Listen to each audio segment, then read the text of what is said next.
Microphone check, 1, 2, what is this? It's the 5'7" assassin in the podcast business. I am your host, Rohan Patra, the rap music plug at your service. Here we are again at the end of a rainbow. The Rap Music Plug podcast presented by QLC TV is the remedy to the I don't have anything good to listen to problem. Through in-depth album and song reviews, as well as artist interviews and general rap commentary sprinkled in between on all of what the mainstream and underground rap scenes have to offer, this is your one-stop shop to knowing what to add to your queue, play next, or pop into your record player. Welcome to the show. What is up, family?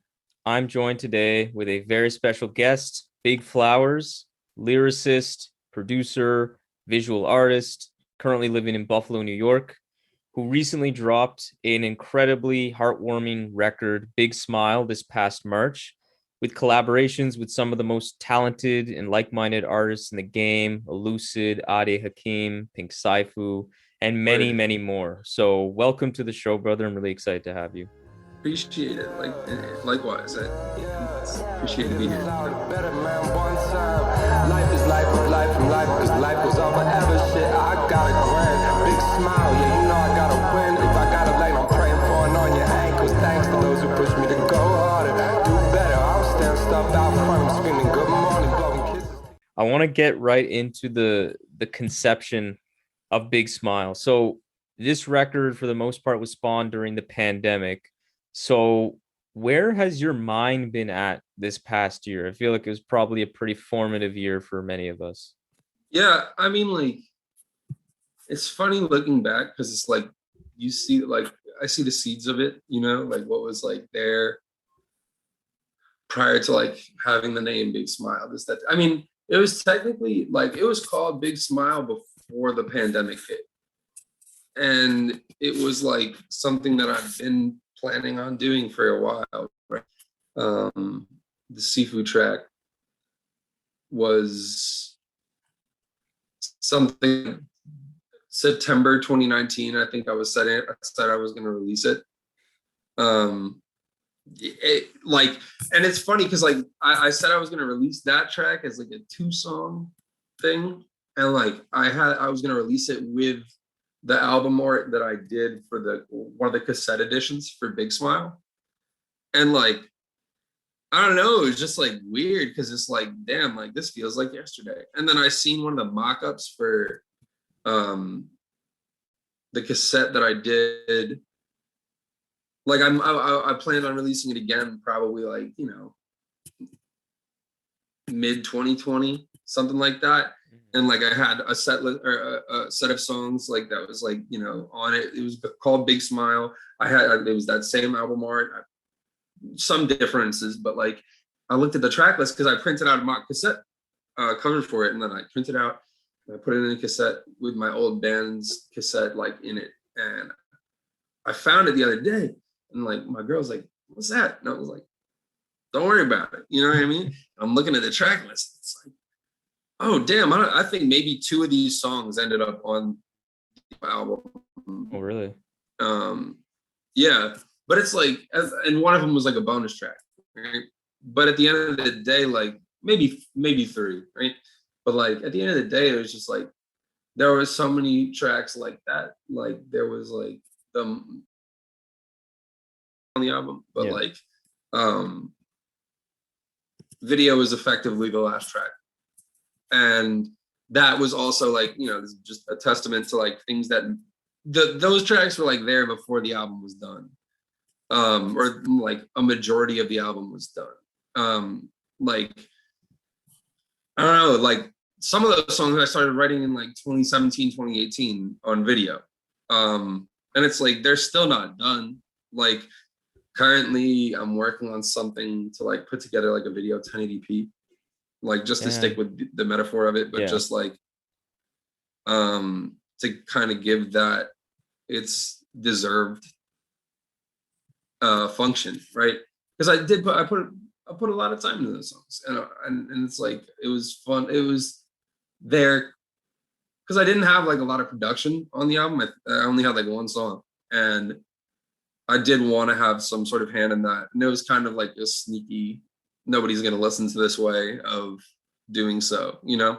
Mm-hmm. And, but yeah, I mean, 2020 was like a really strange year. And master's program, I was like, just moved in with this girl that I was seeing. And then in like 2 months, COVID hits, and then everything kind of starts to fall to shit. And it just took a while to fall all the way to shit, right? Mm-hmm. And then the master's program, like shit was working out weird, right? And What did you so study? I stepped away, and I got a bachelor's in biology, and I was going for science education, Okay. master's. Yeah, but like, yeah, it was just like, she was funky. So I stepped away, and it was like the first time that I ever had like the ability to like dedicate 100% of the time to the art, right? So it's like late 2020 was a really heavy formative. And it's like, it's funny because like speaking about the music in Big Smile, you know what I mean? Early 2020, I was just like, there was songs that I knew, like I had Restock, I had Live Wire or Vertebra. I had those songs together. There was other songs that I had done at that point too. Big Miles Steppin' was like a beat for like a while. Actually, no, maybe I made that. No, I made that when I moved here. But either way, I had a, like, you know, a lot of shadow work done on this fucking album. And then, but a majority of what I was doing when I was like the top of pandemic was graphic stuff. Like I was just in my room in my family's house, and like I hadn't been there in a while, and it was just and like I have 3 little sisters, and everybody was home. It was the first time it happened in like 8 years, something like that, 7 years, something. So it was just like, bro, it was nuts. It was like, I don't even know how to put it into words in a way that would be contextual enough to warrant that much time. You know what I mean? And like, it was just crazy. And like, music was definitely one of those things where it was like, I would just go on a walk and do some phone demo of like what I was feeling that moment, right? And like, there was like, I remember Lime Green was a song that I put up on SoundCloud, which is just like, it's gonna stay there. It didn't really like mean enough to me that I felt like resurrecting it, or like, you know what I mean? Like, yeah. It's just there, right? Like, I'm not gonna make it better, right? Like, there are other songs which I'm definitely gonna like. I think that's something that I definitely want to do a lot, where it's like, this is what I had the means to make at this time. You know what I mean? If I spend my time differently, I would have had different means, but that's not the case. And it's like, as my means increase, you know, I'll fucking do the things, you know? But yeah, no, it was just like music wasn't like a huge part of what I was doing when I was not in Buffalo. And like anything that entered our parents' house, like they steamed it down. Oh shit! So like for COVID and stuff. To remove the COVID, right? Yeah. Damn, man. Yeah. Yeah. But yeah, but like once I got to Buffalo and that kind of the thing with the master's program was transpiring, it was just like, fuck it. It took me a couple of weeks, but then I was just like, I got all these tools, all this time. Let's do something a little more grand with it. So I kind of like started reworking the album. I had like a fucking cache, however you say it, of beats, just like from trades. I would just do art for people and be like, yeah, what you got, man? You know what I mean? Like, the budget wasn't crazy. I respect myself enough to not like take $10 for a fucking project. Like when I was like more on the come up than I am now, like just trying to get work. You know what I mean? Like I'm not gonna take $10 for a project because that's all you have. Yeah. But like, what do you do? You know what I mean? Maybe we can make something. And it's like, dude, I remember, oh my God, my boy had no budget, but like he said that he sold his beats for like $600. I was like, well, I'm not buying your beat for $600. You know what I mean? But like, I'll trade you for it, you know? And he was like, yeah, I like your art. So I'm trading for it. At the time I was charging like, you know, tops $50 for anything that I did. Like, I was just like, if I did get work, I mean, bro, I say all that about like, you know, integrity, this, that, the third. I get shit for free all the fucking time. You know what I mean? Like all the time. I could like, whatever. I just like, I was hungry, you know, like I wanted to. And so, but what was I getting? Yeah. More so just like, I just traded a lot, right? And so and that's like I paid for the Sifu feature, but like a lot of the features on there, you know what I mean? Like they're just like, you know, we were working together, and it wasn't as much like, you know, people approaching me. I was doing a lot of networking, you know what I mean? Just trying to like understand this kind of deviance from pop culture that's going on a little better, you know what I mean? Because I agree, right? Like I'm not the biggest fan of like the conformity, the norm of how everything is like presented. And it was just like, I remember the first time I heard Standing on the Corner, I think that was like, and that was the first time I heard Mike on that album right at the end. And it was just like a door open to a lot of like, you know, things that I could like listen to and be like, yo, I get it. You know what I mean? Like at the time, like I remember making like art for like Lil Yachty, and I was like, I like it, right? Like it's not that I don't like it, but I didn't know how really to explain how I felt about it. But then I was working on an Addict like a week ago, and my friend Jeff was like, it's entertainment. It's not relatable. It's just entertainment. And I was like, that is the best way that I've ever heard that described, right? Like it's simple, it makes sense. It's just fucking entertainment. Like there's nothing much more to it. Like and there are times, right? Like I know Future is like really good at this for just like weaving like this one fucking line that like breaks your heart. Oh yeah. Into just like, you know, just like keep it player anthem, you know? And it's great. I love it. But like yeah, no, I just like I remember hearing a lot of what was going on in New York and like where it extended to as like just it was just refreshing, you know? It was just really cool. And like I wanted like and like it was something where I had some sort of thing to offer. It was crude at the time. Now it's a little more refined, right? Being the art, right? And because like the music was never the MO, right? It was just things that I accumulated over time because I did music and I was like, whatever, yeah, I'll do this. Yeah. So was it your primary focus? It was mainly yeah. And it was just like I remember just like, you know, I remember one big moment was when The Alchemist followed me back in like 2019. And I was like, what? Like I'm just out here doing nothing barely. I mean, I was trying, right? But it didn't really seem all that crazy. Like you know what it is? Like, you know, your best friends will barely push your shit. Your best friends will barely, you know what I mean? And it's like, you can't blame them, right? Like, but for some reason it broke through, right? And it wasn't like this crazy thing where I had like, you know what I mean? Like, I'm still just like a dude. Like I don't fucking have really like this social following, nothing like that. And I appreciate that. I like that. I prefer that, right? But it was just like this person that I don't know, I made no effort to contact, recognized something, and like, I don't know, dude is just cool. Like, it's not like we talk, he's just cool. But I remember that moment and just being like, word, I really need to keep doing this. Yeah, you know? no, that's a sign. So that was right. And that was always the focus. So it was just like,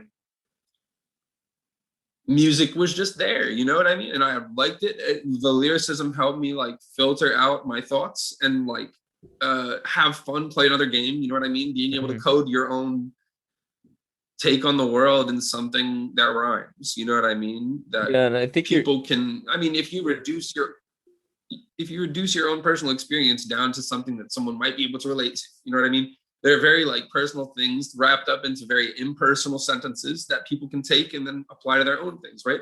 And I don't mean to make it a game, right? But there's an element of orchestration at hand that can be played with. You know what I mean? Yeah. Like it like at any fucking level. You know what I mean? Because when you invite someone into a world, Easter eggs are fun. I remember this one conversation. So I don't know if you're familiar with King Vision Ultra. Oh yeah. I'm becoming a very quick lover of this guy's work. It's both visually and like the music too.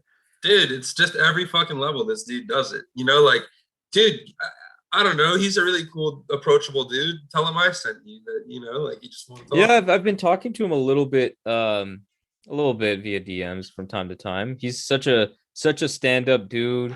He's he's so inspirational, just the way he speaks too. He has a really, like, honestly, like, maybe he actually has tried, like, dude, this guy has a way with words. Like, I was like, yo, what if you ever rapped? I've thought of that a couple times on his Twitter. Like, man, this dude, like, he says things so eloquently that captures such hard topics, and he just kind of, you're just not ready for it. Like, yeah,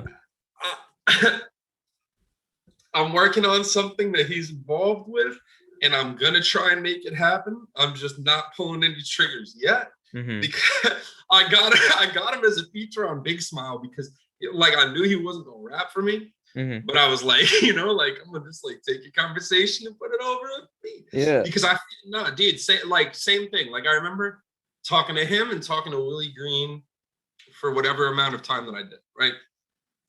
It was like such a powerful thing. And like KVU is just like really, really I remember I pulled up to his crib and we were just like going at it. And that's when the first time I met him, that was when I recorded that conversation we were having through Mr. FaceTime, right? And it was like, bro, like, I don't know, his perception on everything is so sculpted from experience that also seems relatable. You know what I mean? Yeah. Like, it's just very, very cool. But what I'm getting at is I was lucky enough to be able to catch one of these, like, it was like he kind of presented it as like a lecture session. I don't think he knew what to call it. It was more so just like a conversation. Like, he had an agenda. There was like, you know, things that we watched, things that we read, and discussed. But it was really just like a long discussion about how sampling came to be and where it's going, you know?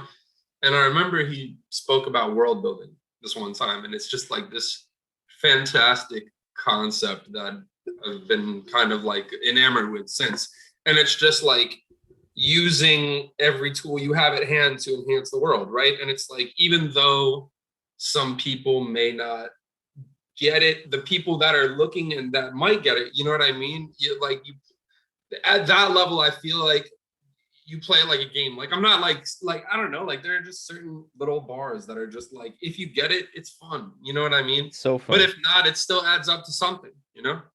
Yeah, and I think what's really interesting about Big Smile is that you mentioned world building.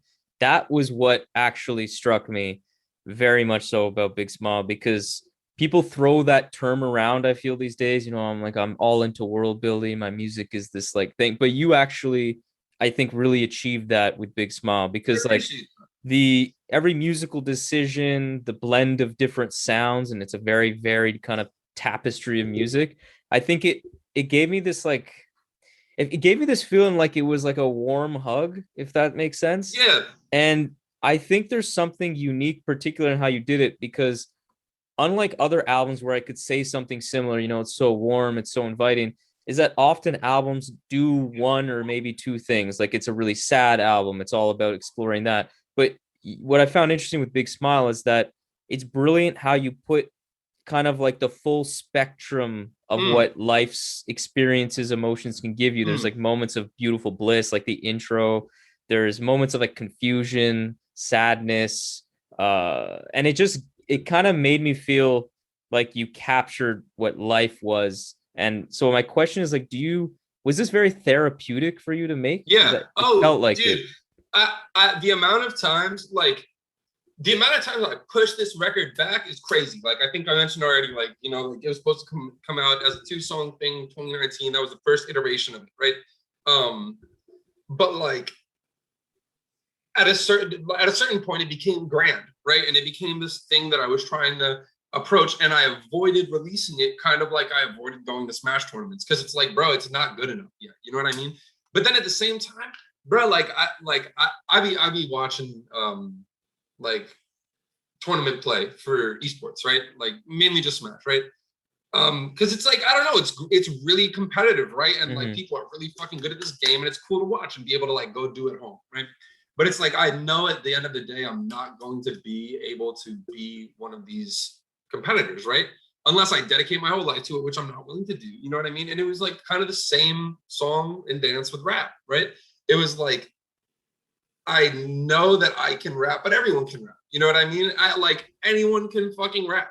And it's just like, whatever, man. It was, and I still really look at it that way. You know what I mean? Like but it's the things that surround it, right? What else is around it, right? But at the end of the day, the rap was always the therapy, right? The decisions on the beat level, right? That was like,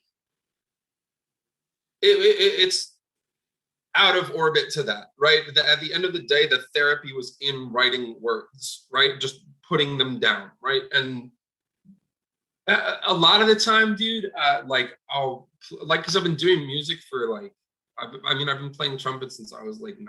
You know what I mean?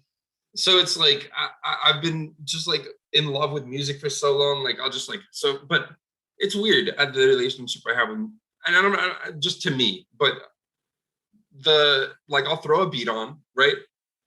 I'll throw however many beats on, one will get me, and then I'll start writing, and then the beat will end and it will stop playing music, and I'll just keep going for like an hour in my notepad, right? The beat's remnant there, right? But it's not like the music is present with me, right? It's just, but at that point, it's just like, you know, it's opening a session, you know? And like, I can't tell you the amount of times that like people asked me about the album. Once I said it was a thing, right? And I told myself, March 28th, the album's coming out. I don't care where it's at. If it's not mastered yet, then it's coming out unmastered. You know what I mean? Like it you have to let it go. You know what I mean? Like that's really key. You can't sit with it anymore. You can't fuck with it anymore. And I still was, you know what I mean? Even like, because like, I remember Keenan was great, you know, like I remember I hit him up like maybe in March or February or something, like, yeah, it was February. It was like mid-February, like, yo, I got an album. I want you to like, I don't even know if I was asking him, and he was just like, I'll do it, bro. I was like, how much? And he was like, bro, I'll do it. And I was like, dude, what? And I was like, okay. And then, but he had even given me back mixes and masters on most of this, or no, masters, because I mixed them, but like, he gave me back masters on most of the songs, and I was still like, yo, here's this one more. Like I wrote one like 2 minutes to run, you know what I mean? Like a week before the album was released. And it was just like, but I don't think it was complete without it, you know? Like it for like giving it the deadline, right? Everything like that. But it was really just like, dude, let it the fuck go. Because I mean, I was just talking to my roommate about it earlier. Because I mean, I effectively am just getting to know him. And like, I was talking about rap in general. It's just like, because we were talking about this like literally like 10 minutes before me and you got on the phone, about how rap is just therapy, dude. Like you just let it go because you have to. There's no other fucking choice, you know? Like you put it down and it's there. It lives somewhere else now, right? It lives in this note, in this compartmentalized little room, in the metaphor of a house, you know what I mean? Or this little crawl space or whatever, right? But yeah. No, I think you're saying something that I think is really key, because like there is something to that idea of needing to let something go.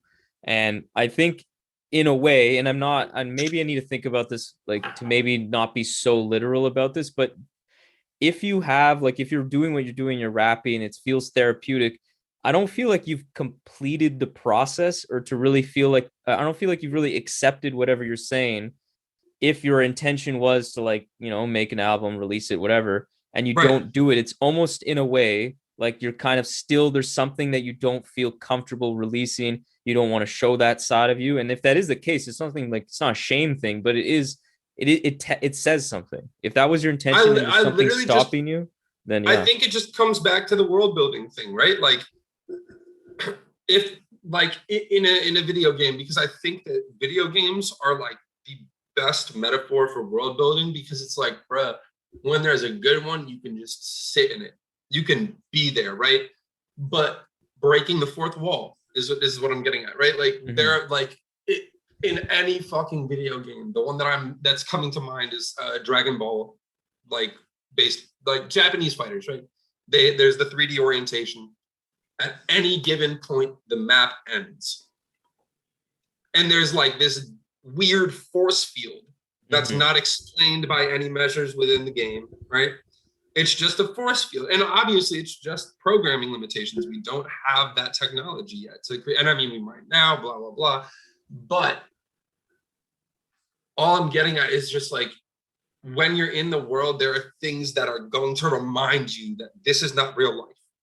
You know what I mean? This is someone else's thing. This is something that doesn't exist to you, right? Because it's like, the biggest example of it in music is Akai, right? He's a master of fucking world building, right? Like he can just, and like, I don't know if anyone else but him and his loved ones can understand something like True Sky or like Hajime with the depth of self. And it's like, obviously there are the relatable components, but I just like, dude, there's no way an entire Akai album or even an entire Akai verse in my like truly made sense to you on every level, you know, where you wouldn't need him to come explain something, right? And I think that that's kind of like the level that I saw, and I was like, I need to shoot for that, you know what I mean? No, right? Because like, dude, I mean, there are so many other names that but I don't know, I don't want to like, you know, run a laundry list, you know? No, like I think to your point, like it also, as the listener, as the consumer of this art, that feeling when you feel like, and I think actually, let me rephrase that. The feeling when you think that you've kind of like interpreted something or pulled something that you didn't actually understand, maybe it was something deeper, maybe it was some theme they were getting at. It's so special. I legit had that feeling yesterday. With the artist I was mentioning to, I don't know if it was on camera or not, Kinsey Babyface Perlis. And I can't explain. And the most important point is it doesn't even matter, in my opinion, if I'm right or wrong, because it literally means nothing other than my experience with it and the way I interpret it. It was fucking beautiful. I was like, right. And that's all it needs the way to you be. said that. Yeah. And that's all it needs to be. It doesn't matter if the artist was like, no, actually those words like mean nothing. Like people talk about Ghostface and Supreme Clientele. Who cares if it didn't mean anything? You liked it. You found something from it that was special. Exactly. And it's like, I don't know.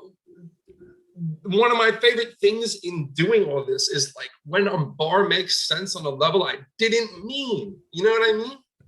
Like there are so many bars where my girlfriend is just like, oh, this? And I'm like, no, but that's fucking cool. You know what I mean? Like, because again, like, you know, you're so far down the rabbit hole. You know what I mean? Like, how much attention can you pay to, like, you know, everything that someone else is doing, right? It's those little tidbits that make sense. And it's like, you know, but I don't know, someone like Akai, Billy Woods, it's like, yo, you keep coming back to their stuff and it's like another layer unfolds to you. You know what I mean? More stuff has happened in your life that's giving you more life experience. And it's just like that level of mastery. I don't know. It's fucking crazy. I don't even remember what the question at hand was, but I don't remember it either, and it's fine. I think we had I think we're going in cool places. Like even the album art here, Cities of Eve's latest record. There's a track, Walk Across the Mezzanine. It has this like weird, like almost like seems like it's transitioning to another beat, like 2-3 minutes into the song, and then it kind of goes away. And I was like, I never understood it until I looked at the title, and I was like, my interpretation, again, it literally means nothing if it's true or not or intentional. It's like, it's literally like you heard something, you walked across some sound, maybe it was playing in a car, and then you just kept walking. And I found that so fucking cool. Like, I don't even know what that means, but just that little nugget. But it's not the fact that it means anything. It's literally just like, I think the most beautiful part of any sort of consumption of media, right, is whether or not it made you think. You know what I mean? Mm-hmm. Like, was it beautiful? Okay, sure, right? Every fucking Drake album, and I don't even like saying dude's name because like I love some Drake songs, but it's like any top 40 album is gonna be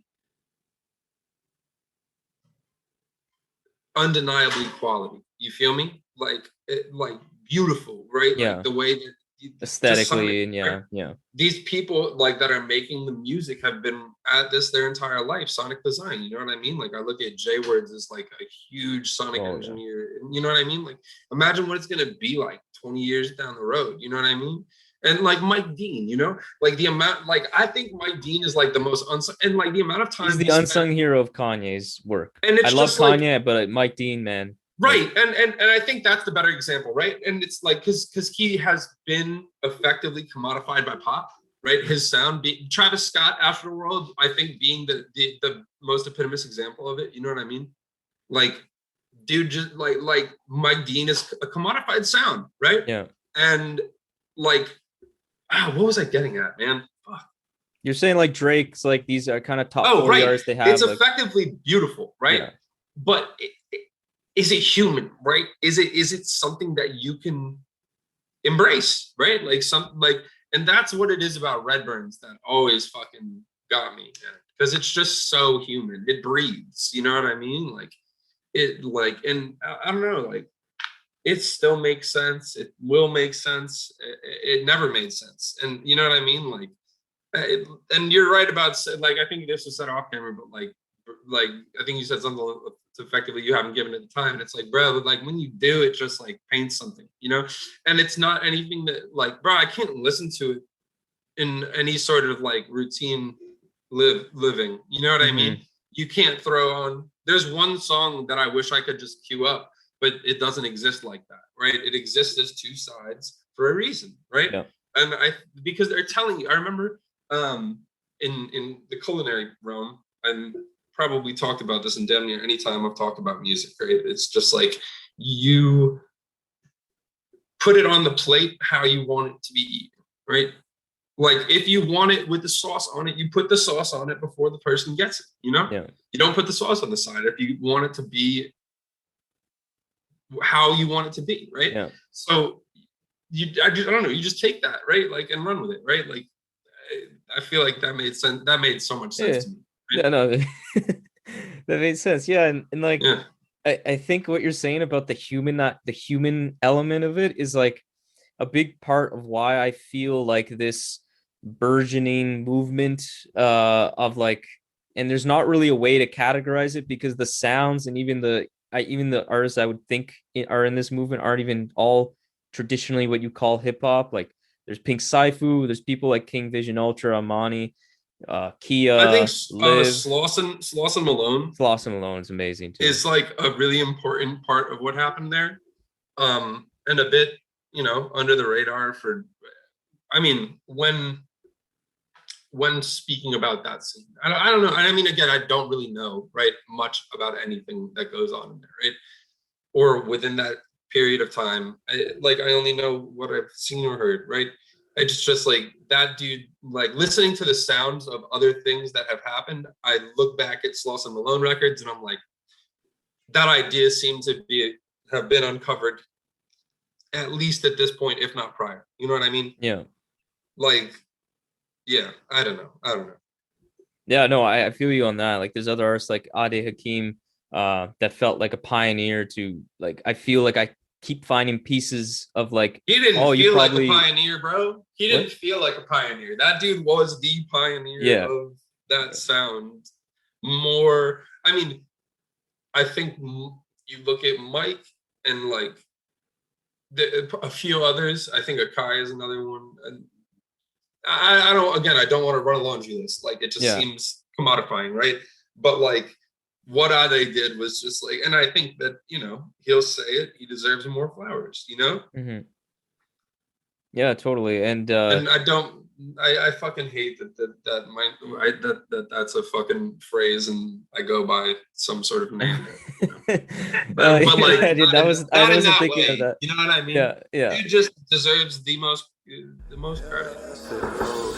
I've been surviving on a diet of milestones. I stay grown, but I never let my ego speak for me. I only get it if I go. They try and rob me of my soul, but I restock and reap a lost piece to get a decent memories if I can. I don't need me no cleanup, nah. I put it down with my hands, and I ain't never leaving nothing to chance, nah. And like what I was getting to with that idea of like that, like talking about this movement, is that I feel like the way I feel like they're connected is the sense of maybe it's like a similar purpose or like an intimacy to the music that just feels like I get that same feeling, even if the sounds are like wildly different. Yeah. Jay Words is in that too, Nappy Nina. I think it's literally just like that acceptance that because I don't know how anyone not being paid to make music can be on the true cutting edge of sound, right? Like a sound, you know what I mean? Like dedicated, like you're funded, you know what I mean? Yeah. Like, and I mean, it happens, right? Like I look at J Words and I'm like, yo, you're on the cutting edge of something, you know what I mean? Like, I don't know what it is, but like, and I think that I think Dean Spencer is a huge icon of this, of just like the intimacy of the music, like allowing someone into your life, you know what I mean? Like truly, like, and still like another thing I look at Dean for is just like keeping it play or keeping it cool, you know what I mean? Like just cool, not even play, right? Just like I'm emotional, or not even emotional, I'm human, right? It's just part of a spectrum, a greater spectrum of like existence, right? Like you being up, being down, whatever, like emotional, whatever the opposite of emotional is, you know what I mean? Like, but logical, right? It's all spectral, right? And it's just like to cut any portion of that out seems naive, right? And I think that that's what something that like this movement, as you called it, is like really, really good at, just not sacrificing on that idea of being wholesome. And I think that like that's what it means, being wholesome means to me, you know what I mean? Just like, because like I don't know, I like people have lives that, you know, like happen to them, and anyone's life happened to them, you know what I mean, at a fundamental level, and you've done with it what you can, but it happened to you, right? Like, and it's a blessing if you make it, right? But by that nature, it's like some people that I know, right? Like I remember I was having this conversation, something along these lines, with one of my good friends, and like he's like, because he's like such a wholesome person to me, and I was telling him that, right? And he's like, bro, yeah, I fucking sell drugs for a living. And I was like, bro, but that doesn't mean you're not wholesome. You know what I mean? You are you know what I mean? Like, and you do the things because this is who you are, you know what I mean? Like, but at the end of the day, you are honest to yourself, you know what I mean? And you present yourself as yourself, and there's not another option, you know what I mean? Yeah. And that's why I feel like this wasn't how it used to be, especially when you talk about like the more mainstream artists, because even in the mainstream, you see this trend happening where like back in the day, a lot without. But at the end of the day, dude, any of those arguments, we just don't know, because there was no internet. Yeah, right? That's literally where I was going. There was no internet. And I think authenticity, you were saying they felt cool. Like these people feel cool. They feel cool because authenticity is becoming or is cool. Slick People Rick. respect that. Bruh, Slick Rick. I look back and I think Slick Rick had it right on the fucking nail, bro. He's a wholesome motherfucker. Dude pimped. And like a lot of his music reflects that because it's wholesome to him. You know what I mean? But at the end of the day, dude let you into his life. He wasn't cutting corners. I mean, I can only speak on the first 4 albums, right? He spoke very truly, right? And I mean, I think he still does. I just don't really listen to anything beyond that by whatever circumstance. But it's just like, you enter his life, you enter his corridors, and everything he painted every wall, and you can see it, and it's everything is a testament to himself, and it's like you feel like you're part of it in a way, right? And you're just like, dude, wow, right? I don't know, like he's an icon for a reason, right? Like, and but there were others that, because at the end of the day, the thing with Slick Rick was he kind of embodied what the media at the time wanted to portray as what a hip hop artist was, right? Yeah. And that was just what they were doing with him, right? Mm-hmm. He was just doing his, and I think Doom, the same thing happened to him. You know what I mean? He is like effectively what people look at as like the archetype for an underground hip hop artist. Yeah, pretty much. What I mean? Yeah. And but at the end of the day, it's just like Doom was just like playing out whatever he was orchestrating, right? Yeah. And I wasn't there. I can't speak on it to any like full degree, but it's just like they seemed wholesome, right? And they gave it to you, right? It like everything is precipitated in their music. If you're willing to give it the time, learn the language. Again, Akai, you know what I mean? If you're willing to decode what the fuck he's talking about. If you like, I remember I watched this one anime. I didn't even like it, right? But I remember it was the one that like Hajime is referring to. Oh, okay. I don't remember the name of it. It was Ippo something, right? But I watched it because it needed to make more sense to me. You know what I mean? And I'm not saying that's the level you need to go to, whatever, but it's like, that's the example I have. If you're willing to take the time with it, if you're willing to let it build, like ferment with you, right? And I think that fermentation is a beautiful fucking metaphor for this. It's just like,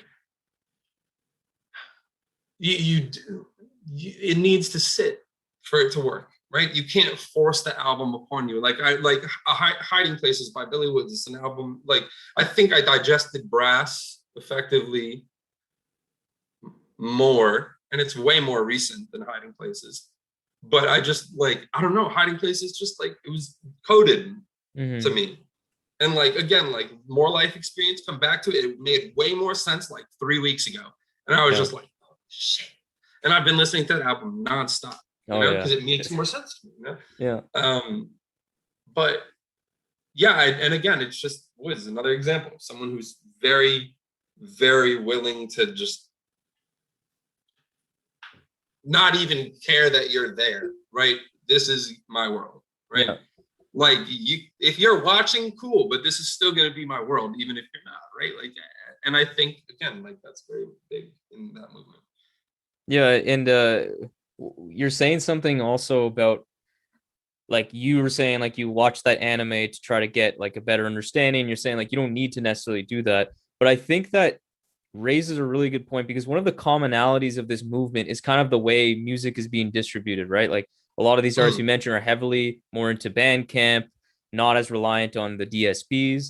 And one of the things that just, it boggles my mind, but it also, I understand it, or not understand, but I can just like get why it's happening. But a common complaint you hear is like, oh, you know, if a song is literally not on Apple Music or Spotify, people won't listen, even if, like we're talking like the mixtapes, like even if you can stream it for free on DatPiff at this moment, people act like, oh, Mac Miller's Faces, it's not on streaming, I can't wait. I'm like, yo, it's on streaming.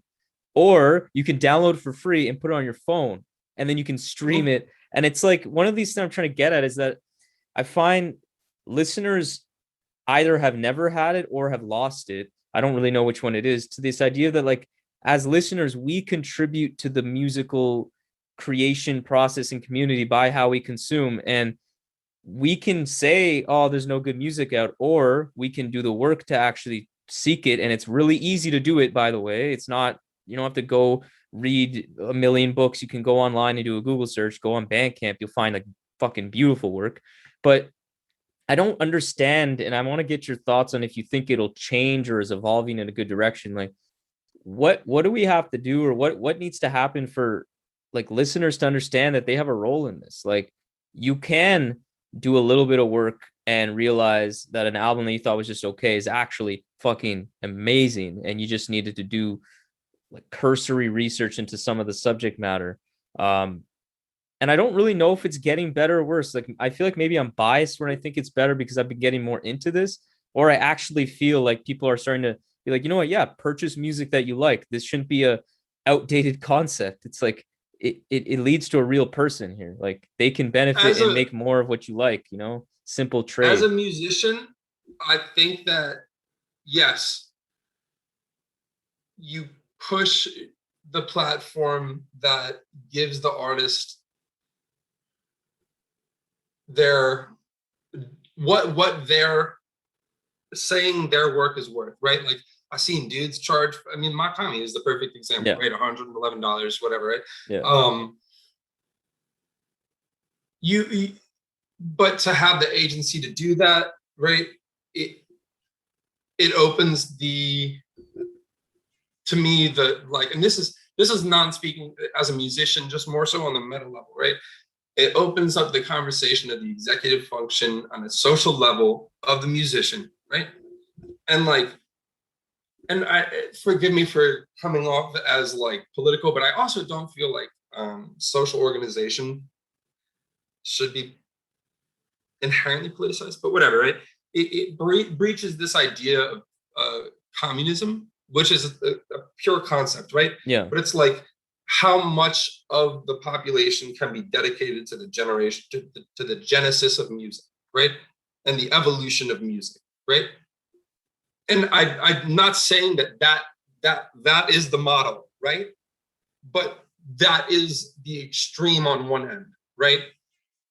And at the end of the day, the listener does need to have that decision, right? And at the end of the day, if they choose the superficial version of music, then that's what is going to end up being there. Mm-hmm. We are not at the evolution of that choice yet, right? At the end of the day, the likely potential, right? Because Bandcamp is a stretch right now. It happened over fucking night, right? Mm-hmm. Spotify was a thing. Bandcamp, I mean, how long has Bandcamp been around? Let me open up. At least 4 or 5 years, but it only came on my radar like 3 years ago. More than that. Way more than that. Way more than that. Yeah, I probably is way more than that. My old band was releasing shit on Bandcamp in 2007. What the fuck? I didn't even have a computer then. And let's look up Spotify. Spotify, I think, is only like 2006. What? Jeez. 2006. So I'm not saying that anyone's copying anyone, but that's like around like that's a little post Napster in Rhapsody, shit like that. You know what I mean? So but effectively Spotify uprooted the idea of owning music, right? You own the rights to browse music at your leisure, at whatever extent you want, but you never own it, right? And therefore you've never truly supported who made it, right? Yeah. And I think there's another extreme even farther beyond that, right? Like to opposing like the communists. Yeah. Yeah. And I think it also ends in a small group of people making the music. You know what I mean? And making the money from the music. Yeah. Exactly. Yeah. Right. And it's close. I think it's closer to there than the other one, right? But to reduce it a little bit, right? The listener decides because they are the ones that effectively fund the genesis of music, right? The remnants of old music being like record labels, everything about booking, it doesn't matter anymore. You're still going to use whatever methods because there's not a newer way developed yet. But it doesn't matter anymore. The game has changed. It like the performance is inherent to the artist, but the idea of the artist has changed through SoundCloud, through everything like that, because SoundCloud is another fucking creature out in left field that just says fuck you to the entire streaming corporation for years, and then folds and says, oh, but you can pay for it. You know what I mean? And it's just like, I don't know how to explain, but it had such a profound effect on the ebb and flow of the rise of the musician on a meta level. You know what I mean? Because again, the album doesn't matter. You know what I mean? Like none of it matters, but the album genuinely doesn't matter. It's the sales, right? How did it do? Did people consume it well, right? Yeah. And you have beautiful examples of it where the music sold and there was a greater story to tell and it was wholesome. My Beautiful Dark Twisted Fantasy, I think, is a really, really good example of it. One of my favorite albums. Yeah. Black Messiah by D'Angelo, I think, and The Vanguard, I think, is another extremely beautiful good example of it. There's not a Liv actually recently, right? Like I think Liv and Kia both kind of like broke through to a much greater audience. Oh yeah, they're really getting some placements now. Yeah, and like, but there's a greater story to tell, right? And I think that's like but I wouldn't look at either of those pieces that they released as like a magnum opus of any sorts, right? But what am I getting at? I think that there are times when the listener, as a collective experience, as a collective entity, right? The listener either serendipitously chose or not, just chose the right person for the job. You know what I mean? And sometimes they don't. A lot of the times I feel like they don't, you know? And I mean, right? Like at the end of the day, bro, as much as I may be like, pop culture this, I still listen to Drake. You know what I mean? I still listen to Kanye, you know what I mean? Yeah. I keep Spotify on my phone. I deleted it for a bit, but I keep Spotify on my, they don't, bro, like, Lil Yachty's not putting an album on Bandcamp. You know what I mean? Like, it's effectively not part, like, I have to explain to my friends what Bandcamp is. I'm like, bro, I thought this was a thing, you know? But it's not, right? And as far as what we need to do in terms of pushing it, this, that, the third, I think Amani made his point and made the point the best, that it's just like, no, it's not going on streaming. Like if you run out of plays on Bandcamp, it's in full on YouTube. You can find it, you know, but it's intentionally hard to find. And if you want it, you have to pay for it. And when you do, it hugs you. You know what I mean? And I think that that's like the most important thing, right? Other people I've seen do like a bait and switch where it's like, it's only on Bandcamp for 2 weeks. Yeah. And then it's everywhere, right?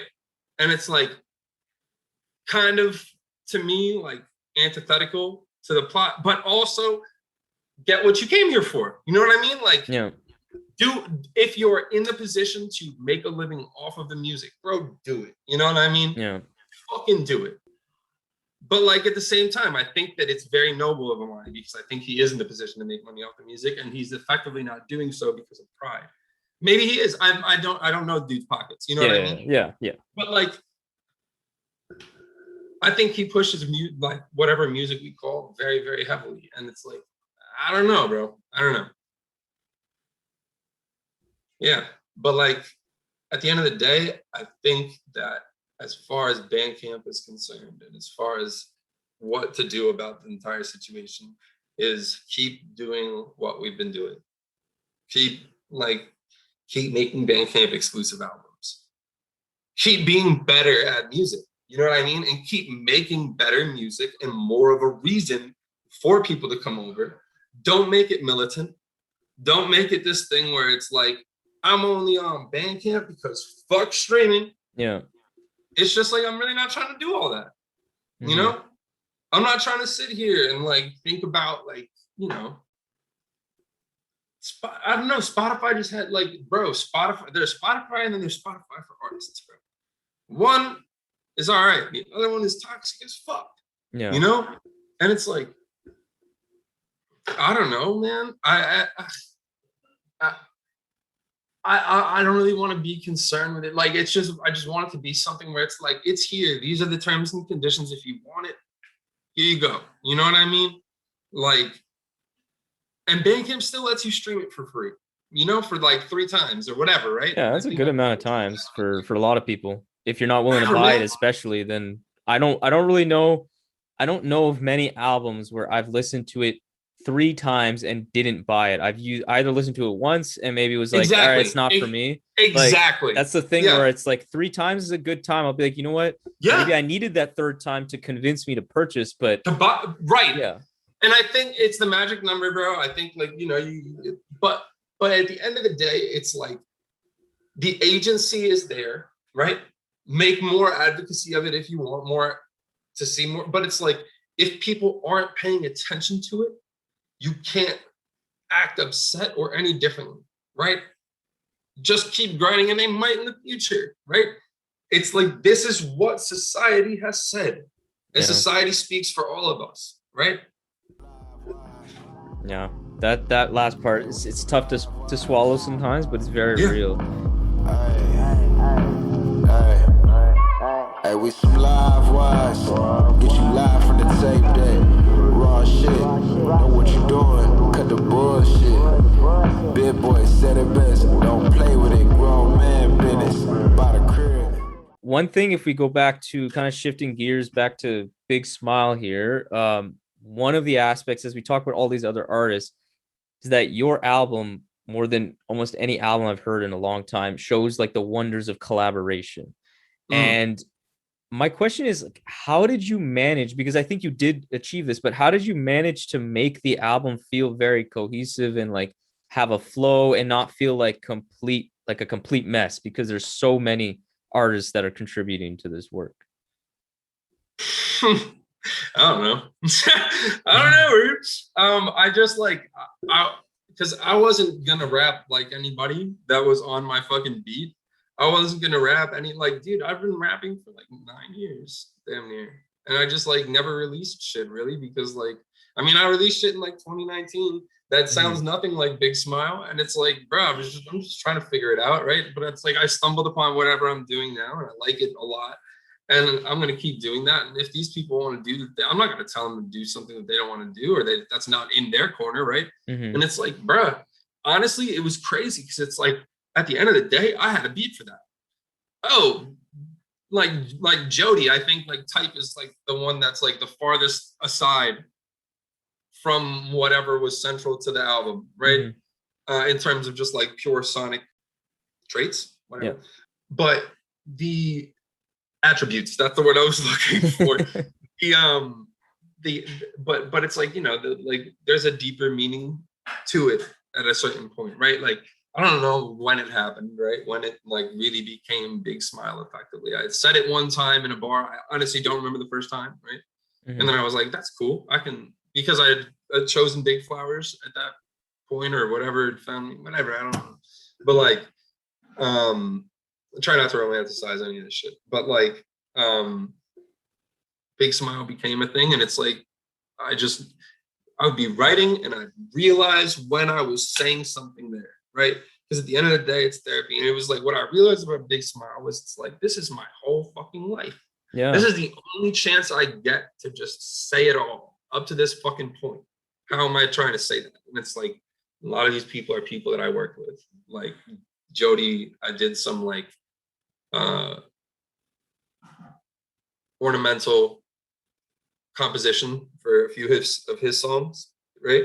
And he threw me a verse in return. And it's just like, I had a beat somewhere that he fucked with. It was just like, you know, got a beat for that, right? And dude, I had beats from producers that make music that kind of sounds, that's like trying to emulate Pink Seafood, right? I had beat like, you know, like, and I would send them his way and nothing was stuck. And then my one boy that mainly produces, the main stuff I've heard him produce is closer to like awful music, like Father, Ethereal, more towards that type of sound than anything else that I've heard. But he made a beat in his free time, and Sifu was like, I'm fucking with that one. Last thing I would have guessed, but apparently I had a beat for it. You know what I mean? And it's just like somewhere down the road, it made like, because like the collaboration was gonna happen regardless, because it was wholesome a lot of the time. You know what I mean? The the Sifu one and the IA one were less wholesome because there wasn't like any sort of like equivalent exchange other than money. And at the end of it, but I needed to support them for the role they played in, and I don't mean to treat it in like a gatekeeping way. They're not doing that. They're not gatekeeping. Yeah. But I seen what they did for what was happening in music, and I needed to appreciate that. You know what I mean? Like same Kia, like I bought a beat off of Kia that I'm probably never gonna use. You know what I mean? But I just like I really appreciate what she does. You know what I mean? Like, and I wanted to do more than just buy the album. Yeah, and I think that's like you're saying the collaborations, even like the ones you said like Ade and Pink, like still feels organic because it's not like you bought a beat from someone you don't even really like their music, you don't really care for them. Like it all, I guess that's how I, at least as the listener, feel like it all kind of is super consistent and fits in the same world, is because either these are people you've legitimately worked with, so you have some relationship, or you just really respect and like what they've contributed. Right, and it's not like I don't know them to some degree, you know what I mean? Like it, like we're cool, you know what I mean? Like, but I just don't like treating it like we work together and therefore I know them this well, you know what I mean? Like, Deem is someone I know really fucking well, and I love that dude. Like I don't know, like he's great, and we work together in the capacity that we have. And then there's other people that I genuinely love, and then people that you know I maybe don't even know as well, but I respect fucking heavily. Imani being one of those people, right? Like, but I'm not working with them, and it's like by whatever virtue, right? Like, but they still mean something towards the essence of collaboration for me, and it's like, as it goes to curating Big Smile, right? It just kind of seemed like a happy mess of songs, you know what I mean? Because it really wasn't about the beat, you know? And I think that if I can take any credit, it's in that, right? Like composing stuff in an erratic enough way to just like even look at the track list and be like, what the fuck is going on here, right? Like there's a 14-second song, you know what I mean? Like I put it at song number 4 for a fucking reason, you know, or wherever I put it in, like early, right? Yeah. Put it there for a reason. So it's like, if you open it up and see this 14 seconds, you know what I mean? I just like, this isn't a traditional thing. And like, I want it to be weird. I want you to take a second and think about it, right? Just even pressing the play button. What am I getting myself into, right? I want you to, and I'm not saying I want you to look into my fucking life. I don't want, bro, because go to my Instagram. I don't even really talk about my music all that fucking much. You know what I mean? Like, more so on Twitter, but like, bro, I'm not even trying to direct people there, right? I'm just trying to like, in that moment, right? Like, what are you doing with this, right? And at the same time, bro, what are these beats doing together? I don't fucking know. They were just the ones that I had that these people liked, you know what I mean? Like, and like, I also found some, bro, that fucking Seafood feature, bro, I wrote, a lot of the other ones was like wrote it and I finished it and like I did some minor edits, bro. I had 6 unused verses for that fucking song, Vertebra. Like at least, like I because that was the earliest thing that I did, and it was just like, but at the end of the day, it was just like, if it made sense to me and it made sense to this person, then it's there. You know what I mean? At a certain point, I was just like, bro, how many songs can we fit on this bitch? You know what I mean? Big Mile Steppin' was another, like that song to me. You were talking earlier about the spectral emotional thing of Big Smile, and it's just like, bro, that was anger to me, like in every essence. And it's like, I don't know, like there were other people there was like 4 people in that song, and it was just like, bro, I was anyone that wanted to hop on that song, like go, bro, like you fucking, if you get it, go, you know what I mean? And it's just, I don't know, like at the end of the day, if you open yourself up, you can make something cool. But it's I think that moment comes from experience, right? Like everyone that I know tries to do it alone. You know, some people never stop. At a certain point, I was just like, bro, I can't do anything alone. You know what I mean? Like, I can make something cool, you know, but it doesn't make sense without the audience. You know what I mean? Without the listener, without the viewer, it doesn't make sense. Otherwise, it's literally just like, you know, I don't want to sound like prude or nothing, but it's just masturbation. You know what I mean? If you don't fucking have a more genuine reason than like because if it's just therapy, then you don't need to make it in something grand. If you want to release it as some sort of documentation, do it, but you don't need to make some sort of like fable out of it. Yeah. It doesn't need to be this thing where you have a whole rollout, blah blah blah. And like, I don't know, like I felt like I had something to say, right? Which is why I made it some big deal about it. But like before that, it was literally just post a song on SoundCloud, right? Just fucking whatever, right? Like, but it was both therapy and also I think the deeper meaning of it to me was just like, if you let this be familial, right? Something colloquial that everyone can kind of be a part of, right? And you let that be warm, it kind of seems naive not to smile, right? And I don't mean to like, play the metaphor, right? But like it's there, right? But it's just like, like you have to be okay not being alone, right? And that's easy to say and act like you do, right? By like, but I think that if you're not yourself in any given fucking situation, right, then you're still alone. You know what I mean? Because you're not comfortable with who you are, right? Yeah. And it's just like, people don't, and I think that's really what I was getting, because I've had a lot of problems with like, identity, this, blah, blah, blah. And it's just, at the end of the day, it doesn't matter. Like, people will accept you for who you are. And if you get militant about it, right? If you end up coming up in arms, it just pushes you back into the same corner, right? And similar to the whole Bandcamp thing, you know what I mean? I think that, if you have fists up, people are going to walk away and probably film you while they're doing it. You know what I mean? Mm-hmm. But back to the idea of collaboration, it was just like, whatever it was, like, if you're working with me, because like, bro, I'm a head ass when it comes to working, bro. I say no a lot. You know what I mean? Like, I'm not like doing that idea that you're having. Like, I do my thing, right? You're cool with it or you're not, right? Because I'm trying to like dig on something and I feel like I'm doing something cool. And like other people agree, this, that, the third. And I'm not even trying to look at it as justification. At the end of it, none of it matters, right? But if someone gets it, I'm down to do something with you. You know what I mean? And like, at the end of the day, I just tried never to break that. You know what I mean? That principle fucking, like, if we're both fucking with each other, then whatever, bro, we'll figure it out. Like, bro, like, we'll make it work. Like, however it sounds, it's gonna sound, right? And it might not sound like the rest of the album, but that might be okay, right?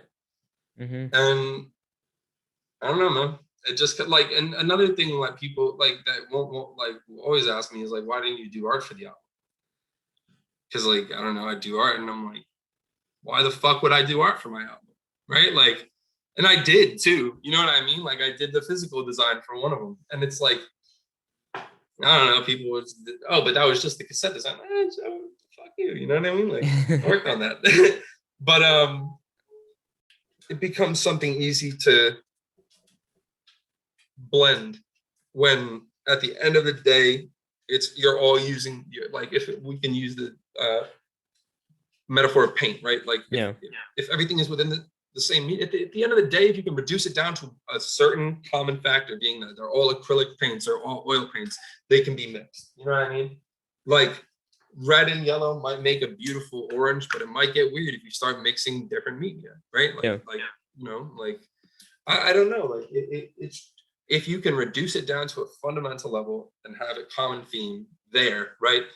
Even at the extremities, it'll still make sense because it's relating back to something deeper, right? Like, you can just, it's something that you can trace, right? And at the end of the day, it can make sense if you give it enough time. Again, you know what I mean? One of the recent collaborations you did was re-envisioning the really beautiful Pepper Adams Eyes Wide Shut record Memories Bleed with your re-envisioning Memories Grow. And I really liked it because I have heard some albums in that vein where it just feels like another producer took the vocals and just remixed it, which is fine. But I feel like you really treated it as if, like, if I didn't know Pepper Adams was ever involved with it, I'd be like, oh, this is a beautiful like album. This is a nice collaboration. They had good chemistry, all that shit. What drew you into doing that with Memories Bleed? What is it specifically about that record that you find so special? I think that album to me really signifies like the resistance to the idea of being compartmentalized into what happened for music in New York. By no means do I want to speak on like the dude Tebe, but like sounds like Earl. Anything that ends up with that kind of description, right? Mm-hmm. It's like, I just think that as a resistance to that, there's a lot of musicians that aren't involved in any way, nor are they trying to be with, I think the Reddit is like r/slums or whatever it is, right? Like whatever that is, the like, and they still get thrown into it. They're not, I like, because I talk to these people a lot. Like they're not really trying to be a part of that. They're not really trying to leech on it. They're just trying to do something, right? And they were influenced by it at a greater level, right? Because it broke through to a massive audience, right? And it just seemed like the best way that I had heard it that didn't sound like a bite, right? Like, and the first, right? Like I heard that album late 2020 when it came out, and it's just like, bro, because so much of what we're talking about happened like last year, you know what I mean, the year before, right? And it's like,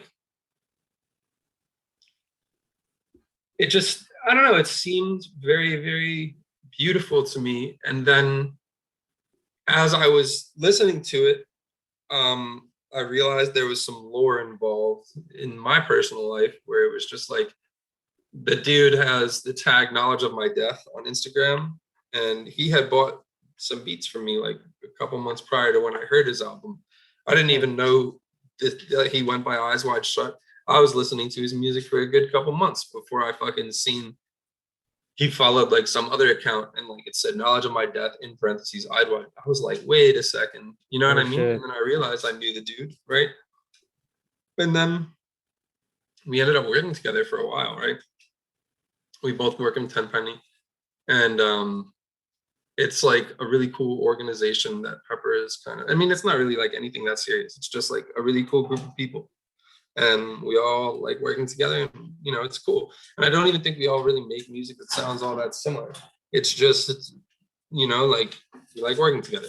And it was just, I don't know, it wasn't anything all that I've been doing these things Bloom Cycle for a while, right? I mean, I think this is the fourth one I've done. And it was just like, I've been wanting to play around with an entire body of work, right? But getting good clean stems is hard, right? And me and Eyes knew each other pretty well at the time. And I hit him up. I was like, yo, can I get the stems for Memories Bleed? And he sent me them for the song. And I was like, oh, you got me fucked up. You know what I mean? And he sent them over. But I downloaded 13, 14 samples, or however many ended up being on maybe one more, right? Mm-hmm. But downloaded a massive samples, worked them all in one day, and then spent like a week or two trying to like mix it and everything. And I don't know, like I think that a lot of what goes into that is the fact that he did the same, right, with Pepper, right? There was an honest and genuine and wholesome collaboration between the two individuals that like Eyes gave himself to, right? Like Pepper gave himself to, right? Like It was true. And I think that in that way, it makes it something that malleable, right? Yeah. Like you can take it and Eyes is still saying what Eyes is saying, right? And I can paint it in a different way, right?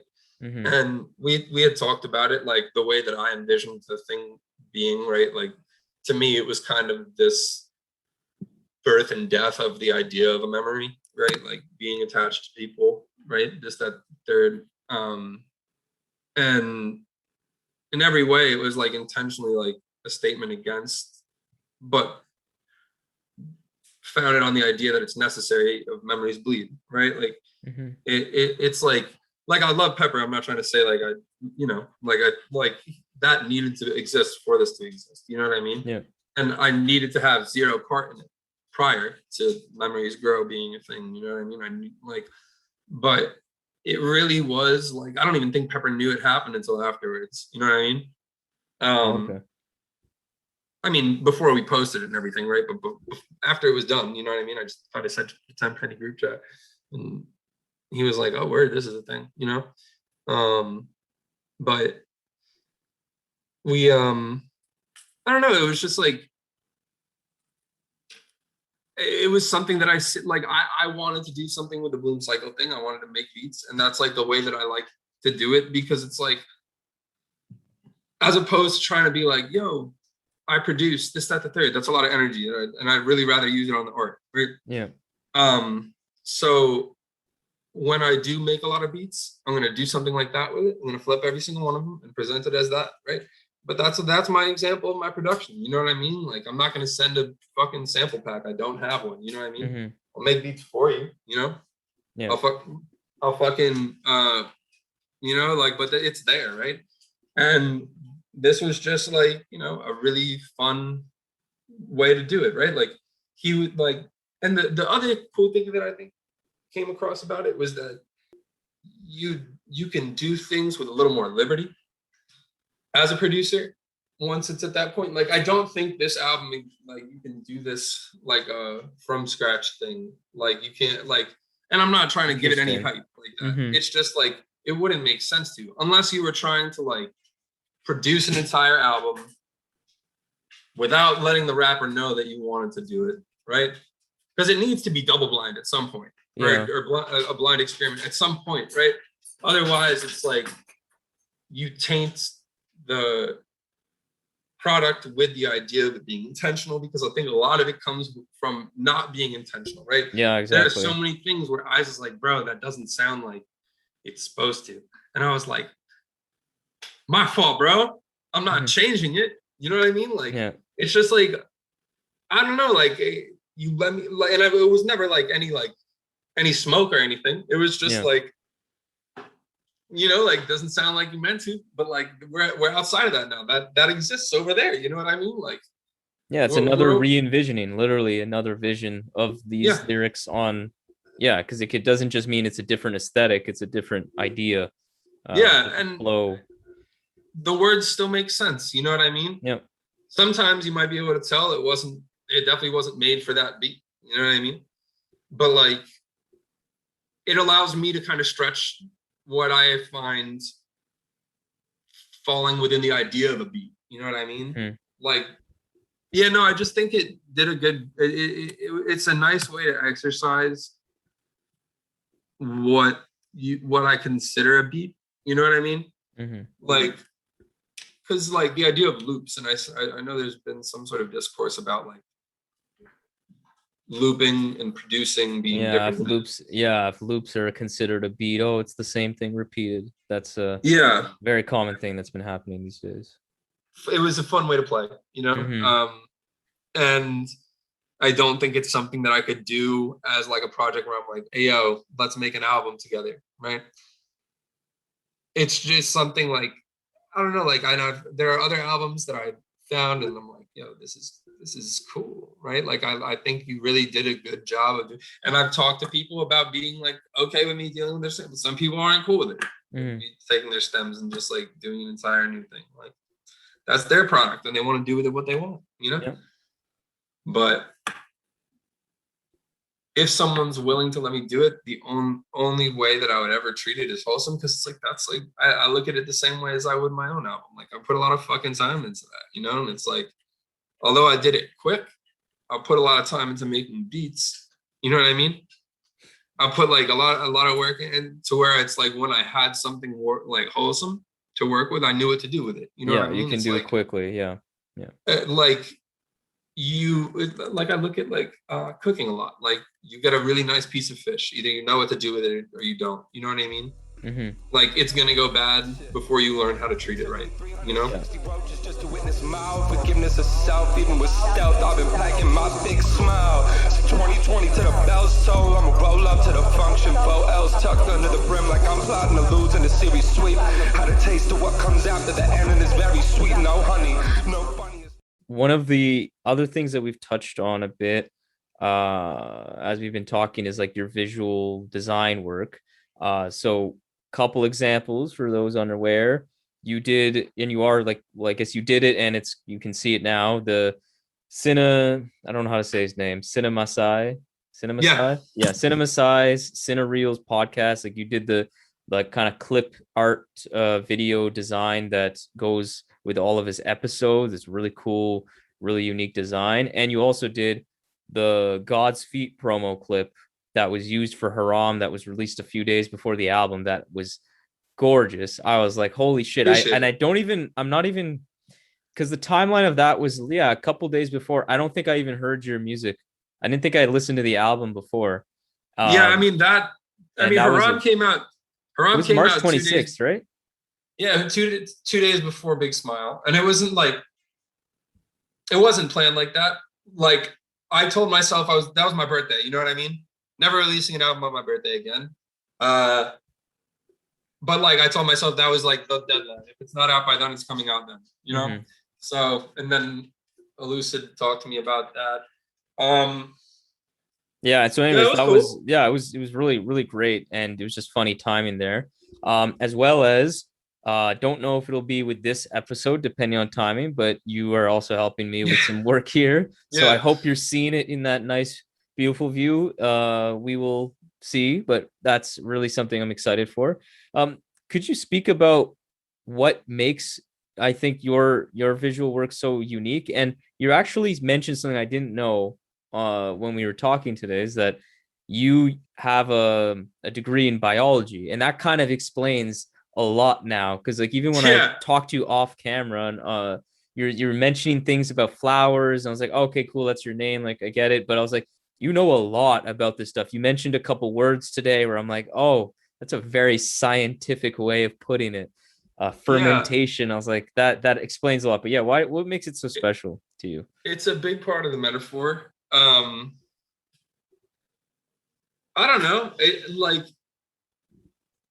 I like to think the time I put into it, you know, like, this took me about like 20 something hours to accrue. You know what I mean? It's just like a collection of blue pieces, you know? And, you know, I do a lot of like, I have like, you know, about 3 hours worth of these that I'm never going to use again. You know what I mean? Yeah.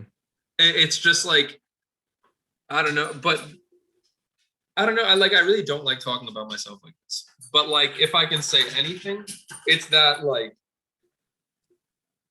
I'm dedicated to it, right? Like for some reason, I started like doing things, like I did digital collage for a bit and I didn't like it until I didn't know I didn't like it until I started doing analog collage, right?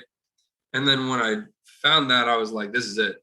You know what I mean? I'm doing everything like this, you know, like I'm not touching digital. And I've done some digital stuff before, but like only when I fucking need to, you know? It's like, but I just want to figure it out, you know, like whatever it is at the end of the tunnel, like there's this idea that I've had for some time of like, I'm not even going to get into what the idea entails, right? But I like knowing what it would take after, like, because I had the idea roughly in like October or so, right when I was getting into stop motion. I was like, whoa, I could do something like this with it, right? It's going to take me like 5 years to be able to obtain something like that. If I continue accelerating with it at the pace that I have, right? Like just arbitrary number, might not take that, whatever, right? Like maybe I can get there fast. Yeah, whatever. It's just very far from what I'm capable of right now, right? And I think that I'm only out here trying to get there, right? And like, it's been really, really cool to be able to make the progress that I have towards something that I don't even know how to describe, right? Mainly by people paying me to do something that relates to their project. Like I don't really do all, like there's been one animation that I did that wasn't on commission for somebody ever. Wow, that's impressive. Damn. Like, and it's just like crazy to me. And I mean, I could do more of them. Obviously I could do more of them, right? It just doesn't, and I don't know. I will, right? At a certain point. I'm just like, my time is in different places right now, right? And but it's cool because I'm like slowly and surely scratching off the surface, because I'm not gonna, again, at the end of the day, I'd like to consider myself a wholesome person, and like I want to be able to stay there, right? Stay in that pocket, right? So if I'm going to do something for someone, I'm going to treat it as such, right? Like with the project with you, right? Like it's like this week hadn't gone the way that I planned it, right? But I'm not going to bring that into this project because things have a schedule and things are like, I'm not going to compromise on me being as genuine with this project as every other project I've done, right? Yeah. And like deadlines are important to me, right? And but so is communication, things like that. Also working with people that seem relatively human, that you know, just kind of understand things, right? Like, so I do consultations and shit. You know what I mean? To give myself the opportunity to say no, I'm good. You know what I mean? Like, because it's important to me to be able to like trust someone with that, right? Like, because at the end of the day, it's mutual trust. You know, like I trust the person on the receiving end of whatever I'm doing artistically, that your expectations remain malleable, right? Like this is like everyone that I've ended up doing a project with understands that this is something that I'm not even sure of what it is really. You know what I mean? Like whether or not someone else is doing it, I'm not looking at it, right? I don't see other people doing this with little pieces of paper. And I'm not trying to claim anything. I'm not trying to say I deserve anything for that. I'm just playing with little pieces of paper, right? I just don't see other people doing it. And I'm going to try and figure out what it is, because other people are sitting here telling me like, yo, this is sick. How are you doing this? Blah, blah, blah. And I'm like, bro, I'm literally just screen recording something on my iPhone, right? Like, it's not like expensive. Literally anyone can do it. My friend Sibo came over here about 4 or 5 months ago, asked me how I do it. I taught her within 20 minutes and she made something and used it for a video first. It's easy. It's just a matter of dedicating the time to it. I don't know what compelled me to do it, but I'm here and I want to figure it out. You know what I mean? And I might have to stop, but I'm going to try and get as much done, you know, as I can while remaining myself and not being, because that was the original Big Flowers thing. Like that was Big Flowers before the music was Big Flowers. That's really cool.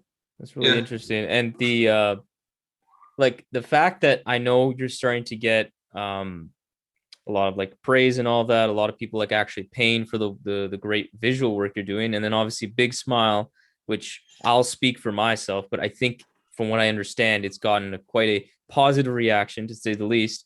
Has any of this like recent outside validation and all of that, because I know we've spoken a lot about like how it makes you feel, and like it's you're a very humble person, obviously, but like, did this change anything inside of you or outside of you, that the fact that people are actually paying money and are actually saying, oh my God, this music is so great, this visual work is so great, has that like changed you at all?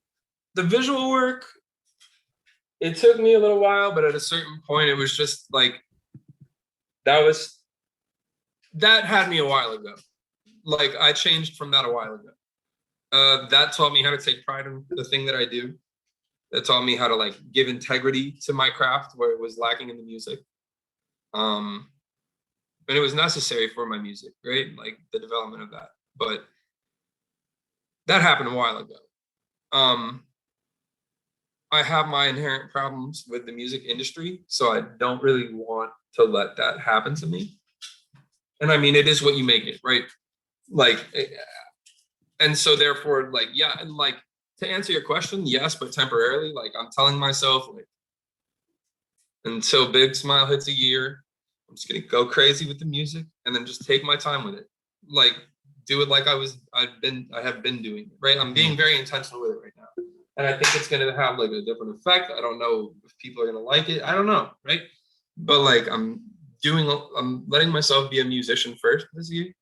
And like, the other things are kind of, you know, I'm holding myself to a schedule with them because I like being professional, this, that, third, with the thing that I've kind of like started myself, you know, being the art, you know, like where the music, I have a lot of hands involved. Nobody's out here cutting these pieces with me, you know. I only genuinely need one pair of scissors, and it's like, I'm not trying to put any weight on that, but it's just like, sometimes it's like a lot, right? It's just a lot. Yeah, totally. And I don't know, like, but it's worth it, right? Like, it like, to me, like, being able to figure something out. I don't know what I'm figuring out, but like, how to do that, right? It's the journey, it's the pursuit. That there's something special in that. Right. And you're mentioning some, like, that you're really trying to focus on music right now in 2021. Like, what do you have planned or in store for the rest of the year, whether it's releasing or not? A lot. So like, something within the next 2 weeks. Something else within the next, like, and then like 3 other things before Big Smile hits a year, and then a Big Smile Deluxe. Oh shit, nice. And then no plans after that, but a lot right now. Like, that's a lot. I mean, I have this 1 4-track thing that I did that's got Jamonte Agba. That's sick. That's a cool collaboration. Yeah, Jamonte is really cool. To him. I've only recently gotten into him, but man, he's so eclectic. He has a vision. You can just hear it. Yeah, no, that I really, again, like, he was another person that I, you know, just like really seen and like, dude, you're doing it. Yeah, I respect that. I want to, you know, work with you. My friend Zen Pleasant Sherman, Jewelry Rap ended up picking him up as a producer, and like, you know, that's my boy. We play Smash together a lot, you know, and it's just like, you know, that game brings out your true self. But either way, right? The like, he, like, I don't know, that's how I, you know, ended up talking to Jamonte. I mean, I've talked to him a bit before, but nothing like too official. But it was cool. I'm really excited about that project. It's got Metro World Peace on it too, and Sidewalk Cow. Sidewalk Cow, nice. Yeah, also a guy I only discovered recently. He's really good. I like him a lot. It's called Yuzu Blossom though. It's like kind of talking about like psychedelia and like maintaining a relationship between the idea of like acid and psychedelia and acid and citrus. Because yuzu is a citrus fruit. Okay. Yeah. So it's grown in more temperate climates, but it's just like, yeah, the idea of like psychedelia and like citric acid. Just being the link, acid, you know. Yeah, totally. Yeah, it's cool. I think there were a lot of like, you know, that was a cool developmental period for me, where it was just like, I was in New York City recording Big Smile, and just a lot of really dope experiences that I never thought would have happened a year prior were happening. You know what I mean? And I was just having like a really fun time with it, and I was on acid, and I was, you know, writing, and it was just like, shit was just coming to me like crazy. I pretty much wrote the entire thing in a weekend. I mean, it's not all that long, it's 4 songs, but that, and then I'm doing a project with Messiah Music, which I think, I mean, wow, patchwork needs to be done probably, right? Like, just like a little bit of like fixing up. It pretty much wrote the whole album, I think. Like, there's 12 songs written. I don't know if we're gonna even use all 12. Is he producing like producing the full 12 and you're rapping on it? Is that how it's made? Okay. Yeah. Shit, man. I've been talking to a few people. Is that coming out? Is that the one coming out in a couple weeks? No, Yuzu Blossom is. Okay. That one still needs to get done more. I'm like working on curation of a couple other things. But that's coming. Big Smile Deluxe is coming with that thing that I was talking about with like video 1080p, a few other reworks, a bunch of new tracks, some other things. Bloom Cycle 6 is going to be on that. So it's just like, you know, and then there's another thing that I want to do. I don't know if it's going to happen. And two other things that I don't know are going to happen. But yeah, I'm really, really excited about Save the Bees. That's like been my main concern in the last like 2-3 weeks, like writing that. I'll send you, I'm gonna send you a few tracks. Yeah, I love that. Yeah, that one's had me writing a lot, and it's been like in a more mature and focused way, I'd say. Because like Big Smile was a very serendipitous thing. It was just like when things happened to me and I had a way to describe it, I would describe it, you know. Save the Bees was more so like got like 50 beats from Messiah, was rapping on one of them, uncovered some sort of idea, and then wrote an entire album about that idea in a matter of a month, you know? That's beautiful, man. I'm really excited for that. It's been really cool. Yeah, it's called Save the Bees. I don't know if I mentioned that already, but I really, really like the metaphor. It just kind of, and it was like, just kind of happened, right? I like being able to live within the big flowers metaphor is cool. Because flowers are all over the place. You know what I mean? There's that phrase, give someone their flowers. There's like, you know, everything has floral print on it. And it's kind of tacky. And I kind of like that because it's like, yo, I'm a rock this, you know what I mean? But then I did some line, it was like, by cosmic definition, dark matter is if you ignored black influence, then you dispute black power. Don't appreciate the flower too long, save the bees. I'd appreciate and value with each divergence from my queen. And Queen I don't bee. know. Oh shit, man. I'm already like just that one. There's so much there. I only Right? caught And that it's one like part, but the damn. idea of the bee, right? That it was so elusive to me. Like, who the fuck was I talking about? Who could I be talking about? And also the bees, you know what I mean, themselves, you know, like at not being a metaphor, right? Like save the fucking bees. Yeah, right? yeah, it's a real thing. And then obviously like the flower thing, like, you know, with the relationship with bees, it was just like there is a decent amount to unpack here, you know? And like being the fact that the metaphors are so closely aligned, I've been able to play a lot with that idea. And then it's just like, you know, I don't think that any album of mine is going to exist without a decent amount of non sequitur. Like I'll just have lines in there that aren't. I think I have an entire song on there that isn't really like tangential to the idea, but it makes sense on another level. You know, or like you know what I mean? Like the song I'm talking about is called Doldrums, I think, or Simulacra, right? And it's like that was the first thing I wrote to over Messiah beat, and then the next one was Save the Bees, and then the album kind of formed out of that, and Simulacra was kind of like the precursor to it all, right? Yeah, so it makes sense from that way. It's still related, right? Exactly. So it's like if it makes sense, then it makes sense. I'm not going to try and carve it out any differently, right? But like, given that that's even there, like I give myself a decent amount of leniency, and I also don't want to make it a concept album. It's just a cool metaphor, you know what I mean? Yeah, one of my favorite lines on that one is it's a lot to unpack. It's not even all that important either, right? Like I think there's a lot of like very like things like heavy moral things that I believe in that line. One off of Yuzu Blossom, that's another like very moral line that I look at as like, you know, part of the wholesome aesthetic is what is it?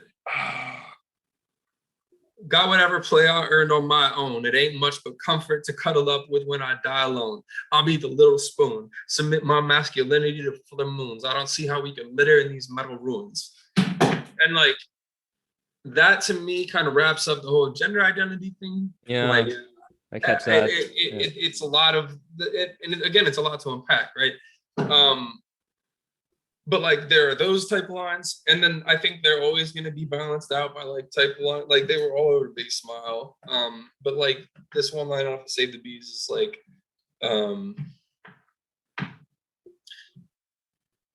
12 can't catch up when you can't catch breath. Ain't no let up on the way to the end zone. The way y'all was watching screens got me hiding my phone like my government was Thomas. And it's like, on the surface, I don't think that seems that deep, right? Mm-hmm. All right, but bear with me, right? Like, and I love these lines because they exist sheerly just to like have fun with wordplay, right? Yeah. And like, there's some sort of level of like wholesome to it, which is why it's there. It, like, I genuinely like privacy. I genuinely like dedication. Like, there are moral concepts that are there represented, but like, so on my way to the end zone, the way y'all was watching the screens got me hiding my phone, right? Screens being set in football, right? There's that idea of a screen. And I'm kind of getting at the idea. Oh, I didn't even catch that. I thought it was like watching screens, TV. Oh, exactly, shit, screens, right? shit. So the way that y'all watching screens, right, is kind of like, let me unfold it a little bit more. In the idea of football, the way I was watching screens got me hiding my phone like my government was Thomas, right? There was Michael Thomas was a player from the Saints. My name is Michael. His name is Michael. Oh, shit. Yes. Feel me, right? So there was one play during the NFC conference game where he got fined heavily for having a cell phone planted underneath both of the pylons. Yeah, right? yeah, I'm aware of that. Right? So the way y'all was watching screens had me hiding my phone like my government was Thomas, right? On like the way y'all was watching screens, right? Like, if you play on this stupid fundamental level and you're not there presently, right? Within the context of life, what's present with you, this dude already hid the fucking phone. He knew he was going to step on y'all because y'all just aren't at that level. Yeah. You know what I mean? And it's like the way y'all was watching screen, you know what I mean? Like watching my phone, wondering what I'm doing, how the fuck I'm doing what I'm doing, right? If you're looking, you're obviously not going to get there. You know what I mean? Mm-hmm. I already got it. You know what I mean? And I'm not trying to like, I just don't think that any of like hip hop comes without a shade of braggadocio. You know what I mean? Yeah. And so it's just like, sometimes I like to flex a little bit, not all the time. And especially not in a genuine conversation. You know what I mean? Yeah. In its right place, you know? That line is crazy, man. Wow. Yeah. That is crazy. I love football. Like, NFL is my shit. That's my number one sport. And on the surface, like, bro, I love that. And even then, right? Even then, you didn't catch it, right? And I love that. That's crazy. People not even going to ask questions because I talk so fast. You know what I mean? That's amazing, man. That is amazing. I really like a lot of the lyricism that I've been doing on that one. There's like, it's opened this idea of like, I mean, the bee thing, right? So it's just like looking in the dichotomy of how bees behave, right? Being like the different types of bees, carpenter bees, you know, drone bees, right? And it's like drones, right? And then I started like, you know, seeing, like, I just like had the idea in my head. I was writing, right? And I wasn't trying to make a song about drone bees, right? But then I ended up like getting to a point where I was talking kind of about like the presence of technology within our modern life being the drones, right? Mm-hmm. Like, and then I like the line came up, it was like, watch a drone drop off somebody's new life from a roof, call a blade on my reset, jet set, get away, jet son, best life, step to me, playing power in the skinny frame. It was pennies to the hour when it was curtains, but we had the chance to innovate, spent it on drones, more lenses implanted in the home, microphone in every corner, pile of chrome, or in every nest, every corner pile of chrome, caught by the drones, for not the ones you looking for, force and eyes turned against you, but no one else on the other side, just a new algorithm or an afterlife. Drones gonna ship you a better chance to die. Jesus. And it's like, I don't know, and it's like not about the bee, right? But there is a drone bee, right? Yeah, like, yeah. You know, like, and it's just been fun to play with that, right? Yeah, it's the world building again. Like, it's fun to, like, that's such a cool concept to how it still fits, but it's also saying an entirely other thing at the same time.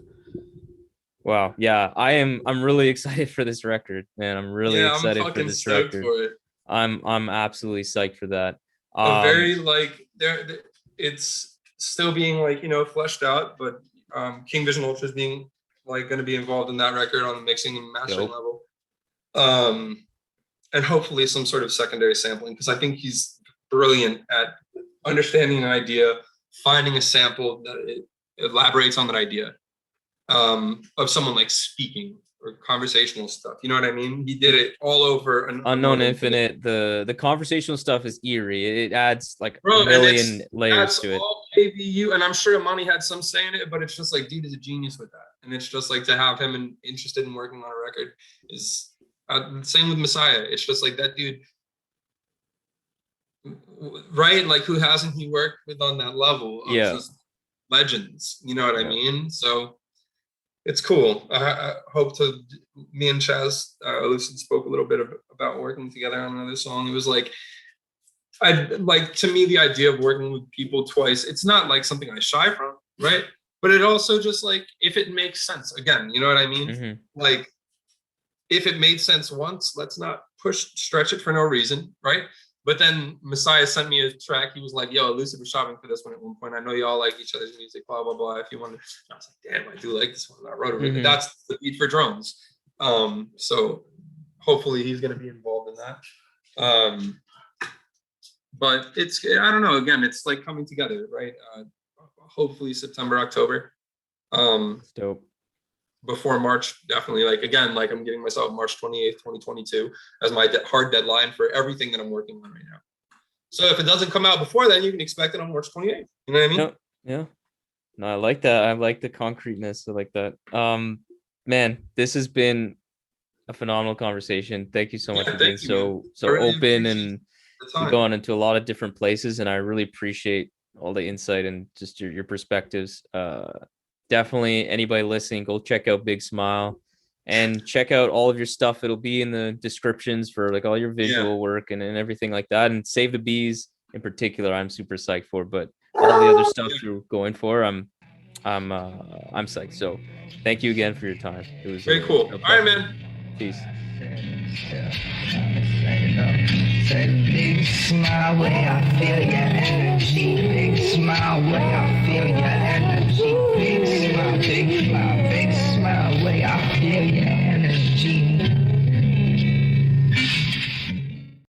So this concludes today's episode of the Rap Music Plug podcast presented by QLC TV. I hope this episode gave you some fresh new perspectives on the latest rap releases, as well as a recommendation for the next great rap record to add to your collection.